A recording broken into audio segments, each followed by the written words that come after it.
Lalu ada pertanyaan lanjutan.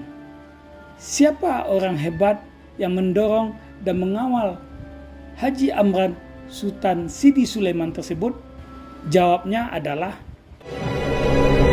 Sebelum dilanjutkan, jangan lupa komen, like, subscribe, dan tekan lonceng untuk mendukung kanal ini bisa berkembang dan mengabarkan info-info inspiratif buat kita semua.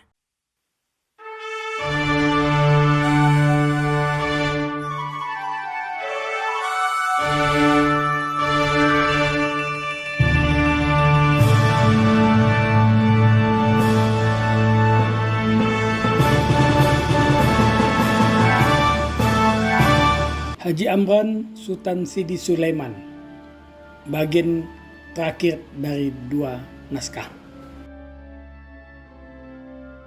Mengelola pendidikan berbasis Islam.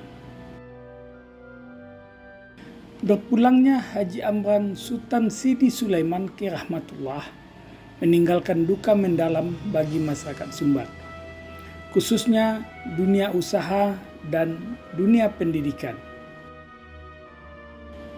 Jika pada edisi sebelumnya kami mengabarkan bagaimana perihal dia mengelola usaha, pada edisi kali ini akan digambarkan perihal kepiawaiannya di dunia pendidikan.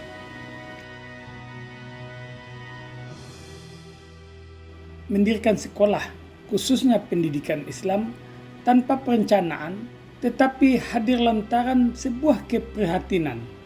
Hal ini terungkap pada buku Haji Amran Sultan Sidi Sulaiman, Universitas Baitur Rahmah Berkhidmat untuk Kemajuan Bangsa.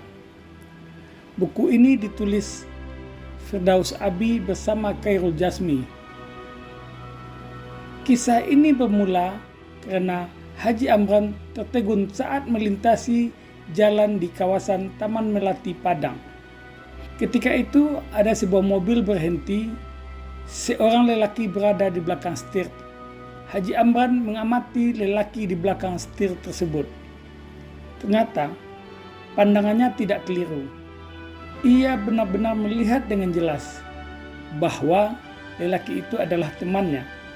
Haji Amran menghampiri dan ternyata benar. Lelaki itu adalah temannya yang baru saja pulang menunaikan ibadah haji. Ia kemudian mengedor bagian belakang mobil yang sedang parkir. Sejenak lelaki itu menoleh. Bergegas ia keluar dan menghampiri Haji Amran. Lelaki itu menggunakan gamis dan bersorban putih. Pakaiannya bersih dan rapi. 2 orang berteman ini bertemu tanpa sengaja. Keduanya lalu bicara panjang. Haji Amran kemudian bertanya kepada temannya tersebut, mengapa ia ada di sini? Sang teman memberikan jawaban dan Haji Amran tersentak dengan jawaban tersebut. Katanya, ia sedang menunggu anaknya. Anaknya sedang di sekolah. Di sekolah ini? Tanya Haji Amran heran, sembari menunjuk sebuah taman kanak-kanak yang ada di hadapan mereka. Kawannya tersebut mengangguk. Ini kan sekolah non-muslim. Kamu seorang haji. Kok memasukkan anak ke sekolah non-muslim? Tanya Haji Amran, dan ia tak mengerti. Saat ini tak ada satupun sekolah Islam yang punya disiplin dan sarana pendidikan yang memadai. Jawabannya sangat singkat. Jawaban singkat itu membuat Haji Amran tersentak. Dadanya sesak. Ada gemuruh tak karuan. Ia mau marah kepada temannya tersebut.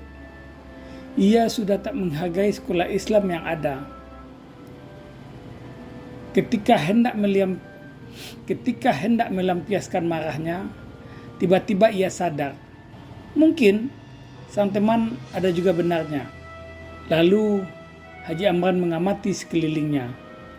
Ada beberapa sekolah Islam, namun disiplin dan kualitasnya mulai luntur.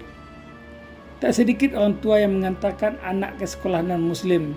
Tak hanya orang awam, tetapi juga tokoh-tokoh yang dikenal sebagai mubalik, ulama, pemimpin Islam yang berkecukupan. Mereka memasukkan anaknya ke sekolah tersebut. Kejadian ini benar-benar membuat sesak di dada Haji Amran. Baginya, pendidikan di usia kanak-kanak sangatlah penting. Ia mendapatkan bekal pendidikan agama justru sejak usia tersebut. Ketika ia masih di kampung, di Padang Panjang, ia pernah dipercaya untuk membantu menaikkan citra sekolah Islam di bawah bendera sekolah Muhammadiyah. Ketika itu, sekolah Muhammadiyah sudah kehilangan citra, kualitasnya merosot. Kekhasan sekolah tersebut hilang sejalan perubahan zaman. Di pikiran Haji Amran terlintas sebuah sekolah Muhammadiyah di ujung belakang Olo. Ia sering ke sana karena menjadi donatur tetap. Ia miris melihat sekolah tersebut. Sekolah agama, namun guru-guru negeri yang diperbantukan di sana menggunakan busana umum, berbaju yerek, bajunya selutut, tidak cocok dengan sekolah Islam. Tapi tak ada yang bisa mengubahnya. Kenyataan yang ditemuinya di kawasan Taman Melati Padang dan realita lain yang sering dijumpainya membuat ia semakin gelisah. Ada semacam pukulan bersarang di hatinya. Ia harus berbuat sesuatu. Sejak itu pula Haji Amran memutuskan ia harus mendirikan sekolah Islam. Ia harus mendirikan sekolah yang memiliki disiplin, memiliki para guru berkualitas, sarana dan prasarana yang lengkap. Keinginan mendirikan sekolah tersebut tak bisa dilepaskan dari penyerahan diri sepenuhnya.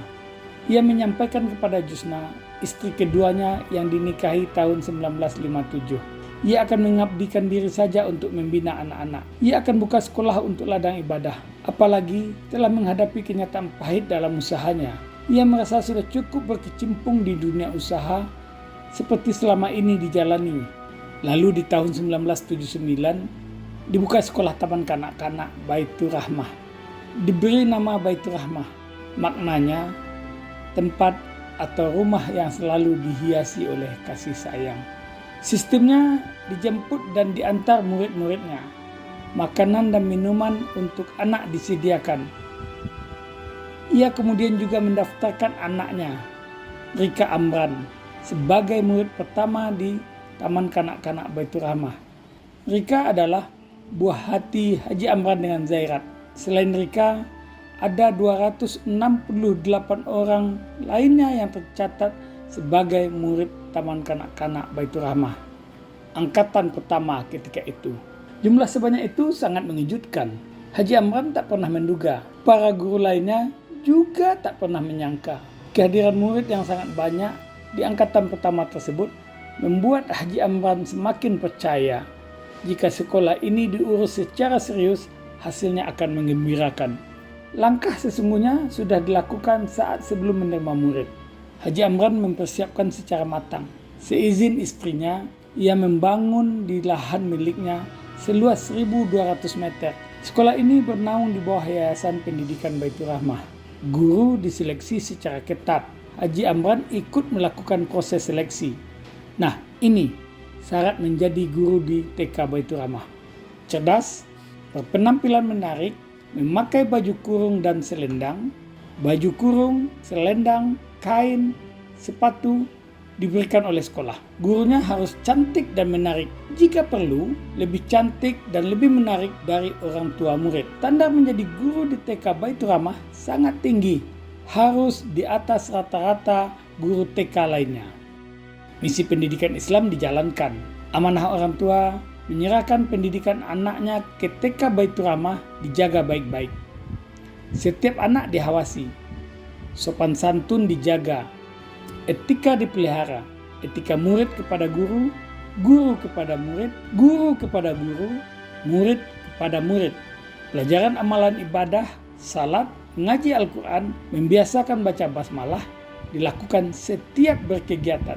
Tak cukup sampai di sana. Orang tua tak boleh mempersiapkan bekal untuk anak ke sekolah. Semuanya disediakan sekolah.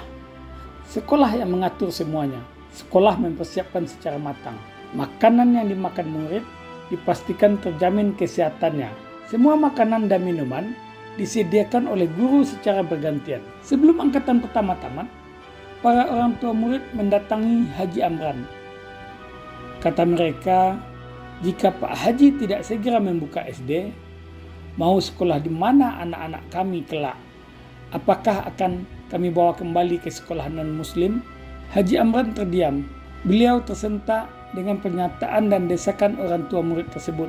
Ia berpikir keras, akankah mungkin baginya merealisasikan keinginan orang tua murid ini? Apakah mungkin ia mewujudkan impian agar ada sekolah berbasis pendidikan Islam dengan disiplin yang kuat? Apakah mungkin ia akan mewujudkan impian agar ada sekolah berbasis pendidikan Islam dengan disiplin yang kuat? Akhirnya, tahun 1981, murid TK tersebut pindah ke SD Baitur Rahmah yang didirikan Yayasan Pendidikan Baitur Rahmah. Kemudian, desakan demi desakan terus mengalir kepadanya. Beliau diminta oleh orang tua untuk melanjutkan pendidikan di Baitur Rahmah. Sehingga secara berturut pada tahun 1982 berdirilah SMP Baitur Rahmah. Waktu terus bergerak tanpa henti. Aktivitas terus meningkat setiap hari. Setelah mendirikan TK tahun 1979, lalu berturut-turut mendirikan SD, SMP, dan SMA. Setelah itu Yayasan Pendidikan Baitur Rahmah memiliki 3 sekolah tinggi dan 1 akademi. Sekolah Tinggi Kedokteran Gigi atau STKG berdiri atas izin operasional Kopertis Wilayah 1 pada tahun 1985. 3 tahun berselang, STKG memperoleh status terdaftar berdasarkan SK Mendikbud. Di tahun berdirinya STKG juga diperoleh izin operasional Sekolah Tinggi Ilmu Ekonomi atau STIE. Padahal awalnya tak ada lagi peluang untuk ilmu ekonomi di lingkup Kopertis Wilayah 1. Di tahun 1992 berdiri Akademi Keperawatan, statusnya izin operasional. Setahun berselang berdiri lagi sebuah sekolah, Sekolah Tinggi Kedokteran Umum, menggandeng Fakultas Kedokteran UNAN sebagai mitra. Ketua Yayasan Pendidikan Baitur Rahmah, Haji Amran, tak puas sampai di sana. 4 perguruan tinggi yang dikelolanya bergerak sendiri-sendiri. Satu sama lain saling terpisah. Di antaranya 3 sekolah tinggi dan 1 akademi. Ia kemudian menyatukan 3 sekolah tinggi tersebut. Hari bersejarah di Toreh Pendidikan Baitur Rahmah berbekal SK nomor 070-D-O-1994 tertanggal 16 Juli 1994, SK Mendikbud tentang perubahan sekolah tinggi ke Universitas Baitur Rahmah. Ketika sekolah tinggi digabung dalam satu kesatuan menjadi Universitas Baitur Rahmah, status sekolah tinggi tersebut berubah menjadi fakultas. Sekolah Tinggi Kedokteran Gigi berubah menjadi Fakultas Kedokteran Gigi. Sekolah Tinggi Ilmu Ekonomi berganti jadi Fakultas Ekonomi. Sekolah Tinggi Kedokteran Umum menjelma menjadi Fakultas Kedokteran. Tapi Akademi Perawat tetap.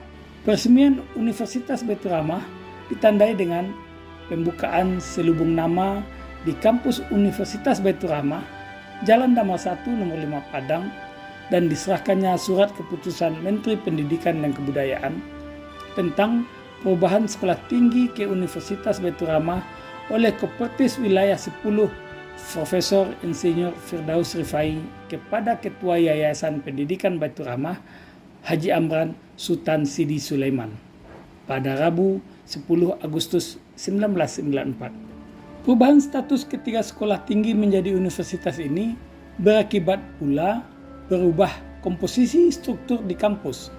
Gubernur Sumbar ketika itu, Hasan Basri Durin, di saat meresmikan Universitas Baitur Rahmah, mengingatkan agar pengelola pendidikan di Sumatera Barat harus berorientasi kualitas. Jika tidak, katanya akan dapat menjatuhkan citra lembaga pendidikan tersebut dan sekaligus secara tidak disadari telah turut mempersiapkan masa depan yang suram. Kemajuan perguruan tinggi, katanya, tidak dilihat dari jumlah mahasiswa yang banyak, tidak dari banyaknya jurusan, tidak dari gedung semata, tetapi semakin baik mutunya dan semakin tinggi kemampuan lulusannya. Gubernur juga mengingatkan mahasiswa.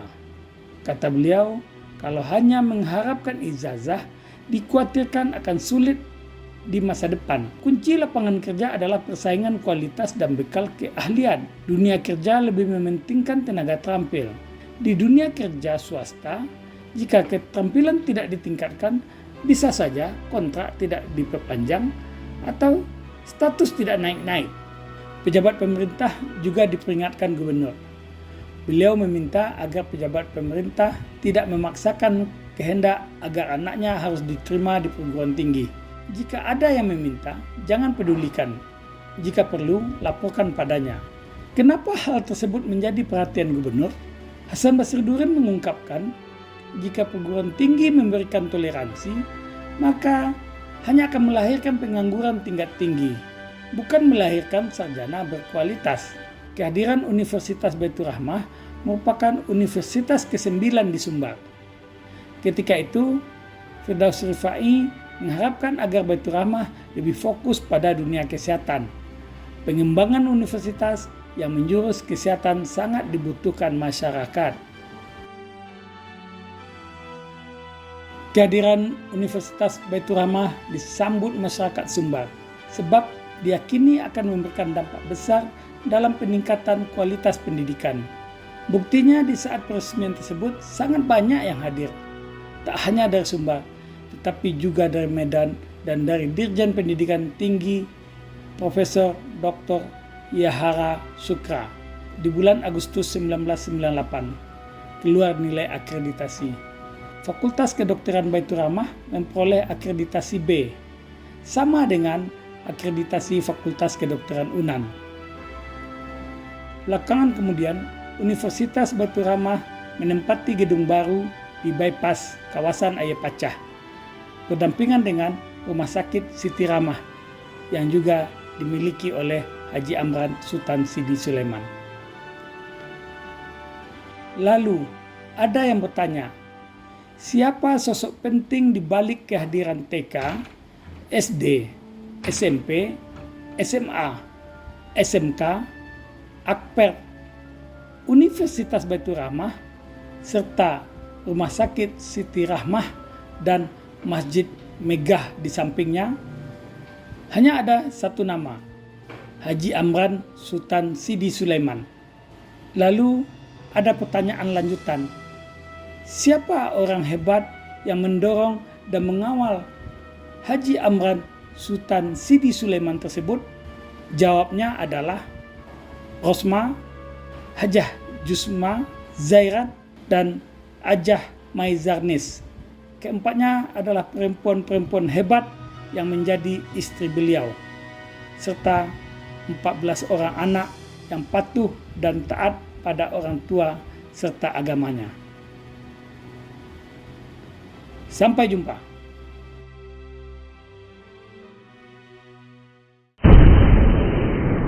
Sampai di sini dulu jumpa kita kali ini, dan tetap dukung channel ini sehingga kami bisa memberikan informasi-informasi yang inspiratif untuk kita semua.